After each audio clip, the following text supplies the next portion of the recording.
Hi hello guys, ನಮಸ್ಕಾರ. ಜೈ Kannadiga YouTube ಚಾನಲ್ಗೆ ಸ್ವಾಗತ, ಸುಸ್ವಾಗತ. ಇವತ್ತು ನಾವು ಬಂದಿದ್ದೀವಿ ಒಂದು ಕೃಷಿ ಕುಟುಂಬನ ಪರಿಚಯ ಮಾಡ್ಕೊಳ್ಳೋದಕ್ಕೆ. ಬನ್ನಿ ನೆಕ್ಸ್ಟ್ ನೋಡೋಣ.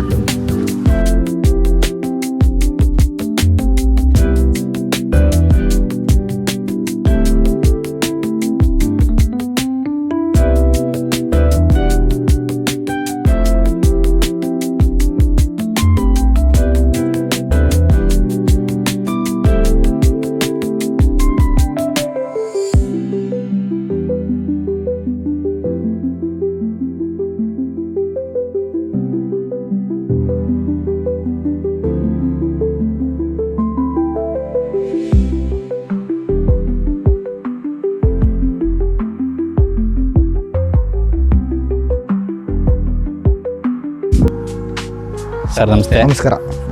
ನಿಮ್ಮ ಹೆಸರು? ನಮ್ಮ ಹೆಸರು ಶ್ಯಾಮ್ ಸುಂದರ್ ಅಂತ. ನಮ್ಮ ವೀಕ್ಷಕರಿಗೆ ನಿಮ್ಮ ಪರಿಚಯ ಮಾಡಿಕೊಡಿ ಸರ್. ನೋಡಿ, ನನ್ನ ಹೆಸರು ಶ್ಯಾಮ್ ಸುಂದರ್ ಅಂತ. ನಮ್ಮ ಜಿಲ್ಲೆ ಚನ್ನಪಟ್ಟಣ ತಾಲೂಕು, ಬೆಂಗಳೂರು ದಕ್ಷಿಣ. ನಾವು ಮೂಲತಃ ಅಗ್ರಿಕಲ್ಚರ್ ಫ್ಯಾಮಿಲಿ. ಈಗ ಪ್ರಸ್ತುತ ನಾನು ಗೆಸ್ಟ್ ಲೆಕ್ಚರಾಗಿ ವರ್ಕ್ ಮಾಡ್ತಾಯಿದ್ದೀನಿ. ಇಲ್ಲೇನಪ್ಪ ಅಂತಂದರೆ ನಾವು ಈ ವ್ಯವಸಾಯದ ಜೊತೆಗೆ ಹೈನುಗಾರಿಕೆ ಅವಲಂಬಿಸ್ಕೊಂಡಿರೋದನ್ನ ಹಿಂದಿನಿಂದನೂ ನಾವು ನಡ್ಸ್ಕೊಂಡು ಬಂದಿದ್ದೋ. ಯಾಕಪ್ಪ ಅಂದರೆ ಬರೀ ವ್ಯವಸಾಯದಲ್ಲಿ ನಂಬ್ಕೊಂಡು ಜಾಸ್ತಿ ಏನು ಆದಾಯ ನೋಡೋಕ್ಕಾಗಲಿಲ್ಲ. ಅದಕ್ಕೋಸ್ಕರ ನಾವೇನಪ್ಪ ಮಾಡೋದು ಅಂದರೆ ಹೈನುಗಾರಿಕೆ ಜೊತೆಗೆ ಅಂದರೆ ಕೋಳಿ ಸಾಕಾಣಿಕೆ ಆಗಿರ್ಬೋದು, ಈ ಆಡು ಸಾಕಾಣಿಕೆ ಆಗಿರ್ಬೋದು, ಆಮೇಲೆ ಎಮ್ಮೆ ಸಾಕಾಣಿಕೆ ಆಗಿರ್ಬೋದು, ಇವುಗಳನ್ನ ರೂಢಿಸ್ಕೊಂಡು ಬಂದಿದ್ದೀವಿ ನಾವು. ಇಲ್ಲಿ ನಾವೇನಪ್ಪ ಅಂದರೆ ಫಸ್ಟು ಎಲ್ಲ ಸೀಮೆ ಹಸು ಸಾಕ್ತಿದ್ದೋ. ಸೀಮೆ ಹಸಿನಲ್ಲಿ ನಮ್ಮದು ಆಗಿದ್ದ ಪ್ರಾಬ್ಲಮ್ ಏನಪ್ಪ ಅಂತಂದರೆ ಜಾಸ್ತಿ ಅವಕ್ಕೆ ಮೆಡಿಸಿನ್ ಖರ್ಚಾಗಿರ್ಬೋದು, ಆಮೇಲೆ ತಿಂಡಿ ಖರ್ಚಾಗಿರ್ಬೋದು, ಆಮೇಲೆ ಅವು ಹುಷಾರು ತಪ್ಪೋದಾಗಿರ್ಬೋದು. ನೋಡಿ, ಇಂಥ ಒಂದು ಎಕ್ಸ್ಪೆನ್ಸಿವೇ ಜಾಸ್ತಿ ಆಗೋಯ್ತು ನಮಗೆ. ಆದ್ದರಿಂದ ನಾವೇನಪ್ಪ ಮಾಡೋಣ ಅಂತಂದರೆ ಆಡು ಸಾಕಾಣಿಕೆ ಮಾಡೋಣ ಅಂತ ಅಂದ್ಬಿಟ್ಟು, ಜೊತೆಗಿರಲಿ ಅಂದ್ಬಿಟ್ಟು ಒಂದೆರಡು ಆಡನ್ನ ನಮಗೆ ಯಾರೋ ಹೇಳಿದ್ರು, ತಗೊಂಡು ಸಾಕಕ್ಕೆ ಸ್ಟಾರ್ಟ್ ಮಾಡ್ದೋ. ಸೊ ಅವು ಏನು ಮಾಡ್ದೋ, ನಾವು ಪ್ರಾಫಿಟ್ ಲೆಕ್ಕ ಆಗ್ತೋ.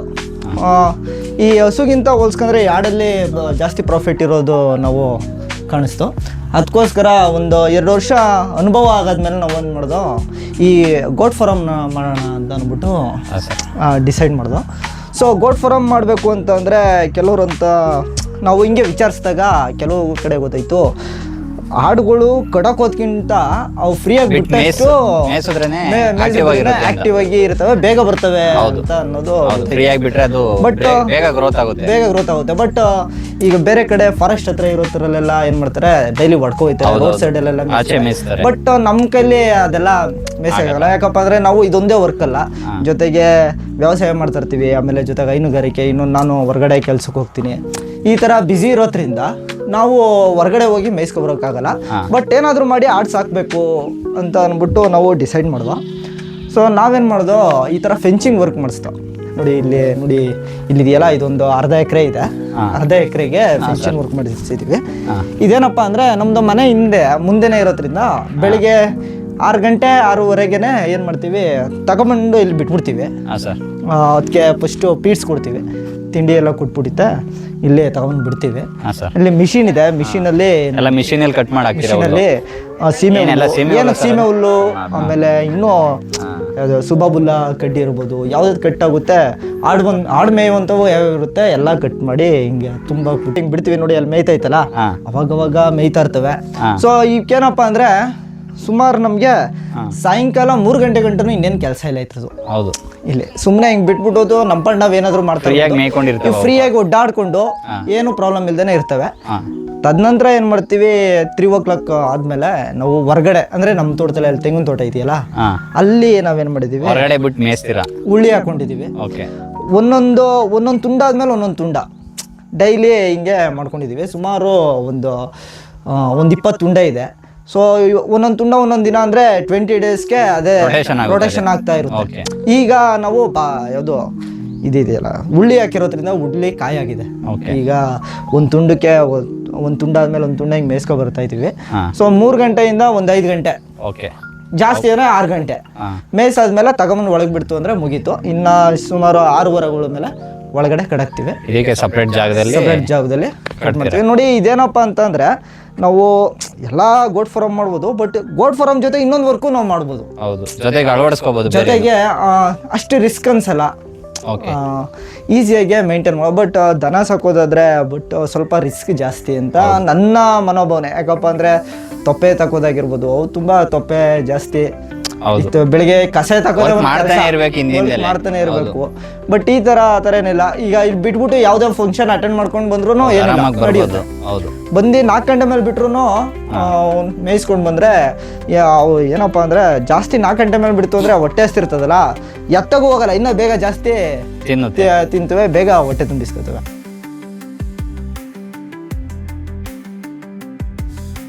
ನಮಸ್ಕಾರ ಅಮ್ಮ. ನಮಸ್ತೆ, ಬನ್ನಿ. ನಿಮ್ಮ ಪರಿಚಯ ಹೇಳಿ. ನನ್ನ ಹೆಸರು ರೇಣುಕಮ್ಮ ಅಂದ್ಬಿಟ್ಟು, ನೀಲಸಂದ್ರ, ನಮ್ಮದು ಚನ್ನಪಟ್ಟಣ ತಾಲೂಕು. ಓಕೆ.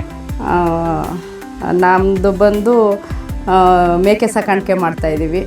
ಮೊದಲು ಹಸು ಸಾಕಾಣಿಕೆ ಮಾಡ್ತಿದ್ದೋ, ಆಮೇಲೆ ನನಗೆ ಒಂದು ಸ್ವಲ್ಪ ಕಷ್ಟ ಅನ್ನಿಸ್ತು.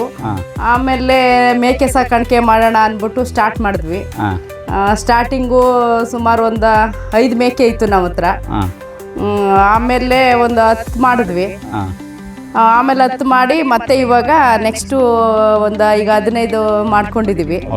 ಇನ್ನೂ ಇಂಪ್ರೂವ್ ಮಾಡೋಣ ಅಂದ್ಬಿಟ್ಟು ನಮ್ಮ ಈ ತೋಟಕ್ಕೆ ಮನೆ ಇಂಚರೇನೆ ಇರೋದ್ರಿಂದ ಹತ್ರನೇ ಇದೆ ನಮ್ಗೆ. ಫೆನ್ಸಿಂಗ್ ಹಾಕ್ಸಿದೀವಿ. ಫೆನ್ಸಿಂಗ್ ಎಲ್ಲ ಒಂದು ಅರ್ಧ ಎಕರೆ ಇದೆಯಾ? ಇದು ಅರ್ಧ ಎಕರೆ ಇದೆ. ಅರ್ಧ ಎಕರೆ ಇದೆ. ಎಷ್ಟು ಖರ್ಚಾಗಿರ್ಬೋದು ಇದಕ್ಕೆ? ಫೆನ್ಸಿಂಗು ಮತ್ತೆ ಗೇಟ್ ಎಲ್ಲ ಸೇರಿ ಒಂದು 2 ಲಕ್ಷ ಖರ್ಚಾಯ್ತು. 2 ಲಕ್ಷ ಗಂಟೆ ಆಗಿದೆ. 2 ಲಕ್ಷ ಗಂಟೆ ಆಗಿದೆ. 2 ಲಕ್ಷ ಗಂಟೆ ಆಗಿದೆ. ನೀವು ಇನ್ನು ಎಷ್ಟು ಮರಿ ಹಾಕ್ಬೇಕು ಅಂತ ಇದ್ದೀರಾ? ಇಲ್ಲ, ಒಂದು 50 ಮಾಡೋಣ ಅನ್ಕೊಂಡಿದೀವಿ. ಈಗ ಇನ್ನೊಂದು 2 ತಿಂಗಳೊಳಗೆ 50 ಮಾಡೋಣ ಅನ್ಕೊಂಡಿದೀವಿ. ಈಗ ನಾವ್ ಅನ್ಕೊಂಡಿದೀವಿ ಹೊರಗಡೆಯಿಂದಾನೆ ಎಲ್ಲ ತರೋದ್ ಬೇಡ, ಹೆಣ್ಣು ಮರಿಗಳು ತಂದ್ಬಿಡೋಣ. ಹೌದು, ಅಲ್ಲೇ ಬರ್ತಾ ಇರುತ್ತೆ. ಹೌದು, ಅದ್ರ ಜೊತೆಗೆ ಸಾಕೊಂಡು ಹೋಗೋಣ ಹಂಗಂತ ಅನ್ಕೊಂಡಿದೀವಿ. ಸ್ಟಾರ್ಟಿಂಗ್ ಸ್ವಲ್ಪ ಈಗ ಭತ್ತದ ಕೆಲಸ ಎಲ್ಲ ಇತ್ತಲ್ವಾ, ನಾವು ಮೇವೆಲ್ಲ ಮಾಡ್ಕೋಬೇಕಲ್ವಾ. ಇವಾಗ ಬೇಸಿಗೆಗೆ ಉಳ್ಳಿ ಇದೆ, ಒಂದ್ 2 ಎಕರೆಗೆ ಉಳ್ಳಿ ಹಾಕಿದೀವಿ. ಮತ್ತೆ ಸೀಮೆ ಹುಲ್ಲಿದೆ. ಮತ್ತೆ ಈಗ ಜೋಳ ಚಲಿಸಿದ್ದೀನಿ ಒಂದು ಅರ್ಧ ಎಕರೆಗೆ. ಎಲ್ಲ ಮಾಡ್ಕೊಂಡು ಬೇಸಿಗೆಗೆ ಒಂದು 50 ಮೇಲೆ ಮಾಡೋಣ ಅನ್ಕೊಂಡಿದೀವಿ. ಅಂದ್ರೆ ನನ್ಗೆ ಅಂದ್ರೆ ರಿಸ್ಕ್ ಅನ್ಸಲ್ಲ ಈ ಕೆಲಸ. ಹಸುಗೆ 2.5 ಹುಲ್ ತಂದ್ರು 1 ಹಸು ಮೇಂಟೈನ್ ಮಾಡ್ಬೋದ್ರು. ಇದಕ್ಕೆ ಅದ್ರಲ್ಲಿ ಅರ್ಧವರೆ ತಂದ್ರೆ ಸಾಕು, ಒಂದು 20 ಮರಿ ಮೇಂಟೈನ್ ಮಾಡ್ಬೋದು. ಅಂದ್ರೆ ಇದಕ್ಕೆ ಕಮ್ಮಿ ಮೇಯ್ತವೆ, ಆರಾಮಾಗಿ ಮಾಡ್ಕೊಂಡು ಹೋಗ್ಬೋದು. ಹುಲ್ಲೆಲ್ಲ ಕಟಿಂಗ್ ಮಾಡಿ ಹಾಕ್ತೀರಾ? ಕಟಿಂಗ್ ಮಾಡೇ ಹಾಕ್ತಿವಿ. ಹುಲ್ಲು ಜೊತೆಗೆ ತ್ಯಾಗ ಸೊಪ್ಪಿದೆ, ಸುತ್ತ ಮರಗಳಲ್ಲಿ ತ್ಯಾಗ ಸೊಪ್ಪು ಕಟ್ ಮಾಡ್ಕೋತೀವಿ. ಮತ್ತೆ ಬೇಲಿಲೆಲ್ಲ ಹುಲಿ ಕಡ್ಡಿ ಇರುತ್ತಲ್ವಾ, ಅದು ಎಲ್ಲ ಜೊತೆಗೆ ಹುಲ್ಲಿನ ಜೊತೆ ಮಿಕ್ಸ್ ಮಾಡಿ ಹುಲ್ಲಿನ ಜೊತೆ ನಾಟಿ ಸೊಪ್ಪು ಕೊಡ್ತೀವಿ. ಹೊರಗಡೆ ಬಿಟ್ಟು ಮೇಯಿಸ್ತೀರಾ ಇಲ್ಲ ಇಲ್ಲಿ ಈ ಪ್ಲೇಸ್ ಅಲ್ಲಿ ಮಾತ್ರ ಬಿಡ್ತೀರಾ? ಇಲ್ಲ, ಸಂಜೆ ಮೇಲೆ ಒಂದು 2 ಗಂಟೆ ಟೈಮ್ ಹೊರಗಡೆ ಬಿಡ್ತೀವಿ. ಹೊರಗಡೆ ಓಡಾಡಿಸಿ ಮೇಯಿಸ್ತೀವಿ. ಚೆನ್ನಾಗಿ ಗ್ರೋತ್ ಬರುತ್ತೆ ಮರಿ ಅವಾಗ. ಹೌದು. ಈ ಮರಿ ಎಲ್ಲ ಎಲ್ಲಿಂದ ತಂದ್ರಿ ನೀವು? ಇದೆಲ್ಲ ಮನೇಲೇ ಇದ್ದಿತ್ತು, ಒಂದು 5. ಇನ್ ಮಿಕ್ಕಿದ್ದೆಲ್ಲ ಮಾಗಡಿ ಸಂತೆಯಲ್ಲಿ ಮರಿ ಚೆನ್ನಾಗಿರುತ್ತೆ ಅನ್ಬಿಟ್ಟು.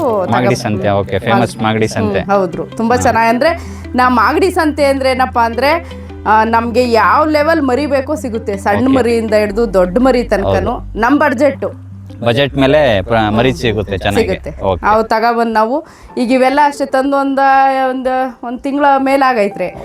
ಎಷ್ಟು ಚೆನ್ನಾಗಿ ಇಂಪ್ರೂವ್ಮೆಂಟ್ ಆಗವೆ ಅಂದ್ರೆ ನಾವು ಕಟ್ಟಾಕ್ ಕೂಡಾಕಲ್ವಲ್ಲ ಒಳಗೆ, ಬೆಳಗ್ಗೆ ಎದ್ದ ತಕ್ಷಣ ಬಿಟ್ಬಿಡ್ತೀವಿ. ಫ್ರೀಯಾಗಿ ಓಡಾಡ್ಕೊಂಡಿದ್ರೆ ಚೆನ್ನಾಗಿ ಗ್ರೋತ್ ಆಗುತ್ತೆ. ಮತ್ತೆ ಇಲ್ಲಿರೋ ಹೌದು, ಸತ್ತೆ ಎಲ್ಲ ಕಿತ್ಕೊಂಡ್ ತಿಂತವೆ. ಹಂಗಾಗಿ ನನ್ ಮೇಕೆ ಇದನ್ನ ಮಾಡ್ಬೇಕು ಅಂತ ತುಂಬಾ ಇಷ್ಟ ಇತ್ತು, ಮೊದಲಿಂದಲೂ ಇಷ್ಟ ಇತ್ತು. ಇವಾಗ ಅದನ್ನ ಮಾಡುವಂತ ಕಾಲ ಬಂತು. ಮಾಡ್ತಾ ಇದೀರಾ, ಚೆನ್ನಾಗಿ ಇನ್ನೂ ಮಾಡಿ. ಹೌದು, ಒಳ್ಳೇದಾಗ್ಲಿ. ಇವಾಗ ಒಂದ 4 ಹೆಣ್ಣಾಡುಗಳು ತರೋಣ ಅನ್ಕೊಂಡಿದೀವಿ. ಇಲ್ಲೇ ಪ್ರೊಡಕ್ಷನ್ ಮಾಡೋಣ. ಮರಿ ಎಲ್ಲ ಸುಮ್ಮನೆ ಹೊರಗಡೆ ಅಂತಂದು ಮಾರೋದ್ಕಿಂತ ಇದ್ರಲ್ಲೇ ರನ್ನಿಂಗ್ ಆಯ್ತಾ ಇರುತ್ತಲ್ಲ. ಹೌದು, ಜೊತೆಗೆ ಅಲ್ಲಿ ಮರಿಗಳು ಬರ್ತಾ ಇರುತ್ತೆ, ಬ್ರೀಡ್ ಬೈ ಬ್ರೀಡ್. ಹೌದು, ಅದು ಗ್ರೋತ್ ಆಗ್ತಿರುತ್ತೆ. ಬ್ಯಾಚ್ ಬೈ ಬ್ಯಾಚ್ ಇನ್ಕ್ರೀಸ್ ಆಗೇ ಆಗುತ್ತೆ. ಹೌದು, ಹಂಗ ಅನ್ಕೊಂಡಿದೀವಿ. ಸಾಕಷ್ಟು ಮೇವೆಲ್ಲ ರೆಡಿ ಮಾಡ್ಕೊಂಡು ಮಾಡೋಣ ಅನ್ಕೊಂಡು ಇದ್ದೀವಿ. ನೆಕ್ಸ್ಟ್ ಇಲ್ಲೇ ಗೋಟದು ಮನೆ ಮಾಡ್ಬಿಟ್ಟು ಈ ಕಡೆ ಸೈಡ್ ಜಾಗ ಇದೆಯಲ್ವ, ಮರಗಳಿಲ್ಲ ಅಲ್ಲಿ ಮಾಡ್ಬಿಟ್ಟು ಇನ್ನೂ ವರ್ಷದಷ್ಟರಲ್ಲಿ 100 ಮಾಡೋಣ ಅನ್ನೋ ಐಡಿಯಾ ಇದೆ. ಮಾಡಿ, ಆದಷ್ಟು ಬೇಗ ಮಾಡಿ, ಅದು ಮುಗಿಸ್ಕೊಂಡು ಬೇಗ ಮಾಡಿ. ಹೌದು, ಇದೆ. ಮತ್ತೆ ಮೇಕೆ ಫಾರಂ ಮಾಡೋದ್ರಿಂದ ತೆಂಗಿನ ಮರಗಳಿಗೆ ಯೂಸ್ ಆಗುತ್ತೆ. ಓಕೆ. ಗೊಬ್ಬರ ಎಲ್ಲ ಇಲ್ಲೇ ಇದು ಪಿಕ್ಕೆ ಇಕ್ಕೋದು ಎಲ್ಲ ಅದಕ್ಕೆ ಗೊಬ್ಬರ ಇಲ್ಲೇ ಆಗುತ್ತೆ. ನೀರು ಎಲ್ಲ ಇಲ್ಲೇ ಬಿಡ್ಕೋಬಹುದು. ನೀರೆಲ್ಲ ಇಲ್ಲೇ ಬರುತ್ತೆ. ಆಮೇಲೆ ಮತ್ತೆ ನಾಟಿ ಕೋಳಿ ಮಾಡೋಣ ಅನ್ಕೊಂಡಿದೀವಿ. ನಾಟಿ ಕೋಳಿ ಮಾಡಿದಾಗ ಇವು ಬಂದಂತ ವೇಸ್ಟೇಜ್ ಎಲ್ಲ ತಿಂತವೆ.